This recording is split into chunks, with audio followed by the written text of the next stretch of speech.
జయశంకర్ భూపాలపల్లి జిల్లా కేంద్రంలో ప్రజా సంఘాల ఆధ్వర్యంలో ఈరోజు సంతకాల సేకరణ చేయటం అనేది జరుగుతూ ఉంది.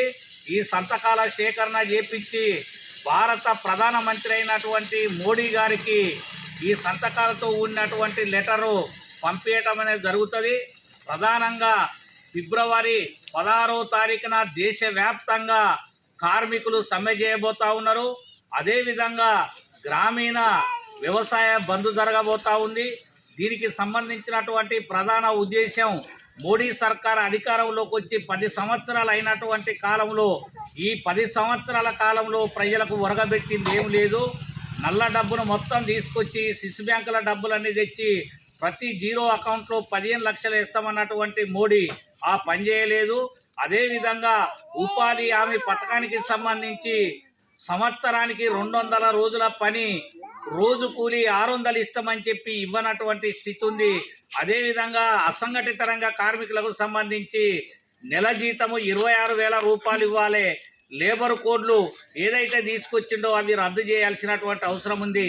రైతాంగానికి సంబంధించి ఎంఎస్పి రేట్ ఏదైతుందో దాన్ని పెంచాల్సినటువంటి అవసరం ఉంది.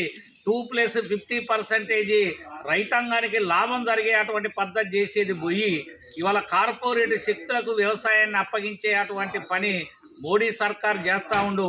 పెరిగినటువంటి ధరల్ని తగ్గించాలని చెప్పి పెట్రోలు, డీజిలు, గ్యాసు, కిరోసిన్ రేట్లన్నింటినీ తగ్గించాలి. సామాన్య ప్రజల మీద భారాలు వేయొద్దు. మోడీ సర్కారు పెద్దలకు రాయితీలు ఇస్తాండు, పేదల మీద భారాలు వేస్తూ ఉండు. ఇట్లాంటి అనేక విషయాల మీద ఇల్లు తిరుగుతూ ఉన్నాం, వార్డు తిరుగుతూ ఉన్నాం, సంతకాల సేకరణ చేపిస్తూ ఉన్నాం. ఇది భారత ప్రధాని మోడీ గారికి పంపిస్తూ ఉన్నాం.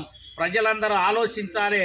ఇది అన్ని ప్రజా సంఘాలు బీజేపీ, బిఎంఎస్ తప్ప దేశంలో రాష్ట్రాలలో ఉన్నటువంటి అన్ని పార్టీలు, అన్ని సంఘాలు చేపట్టే అటువంటి కార్యక్రమం ఈరోజు సంతకాల సేకరణ కార్యక్రమంలో సిఐటితో పాటు డివైఎఫ్ఐ, కేవీపీఎస్, రైతు సంఘం, వ్యవసాయ కార్మిక సంఘం, మహిళా సంఘం, విద్యార్థి సంఘం, ఈ సంఘాలన్నీ ఈ సంతకాల సేకరణలో పాల్గొన్నాయి.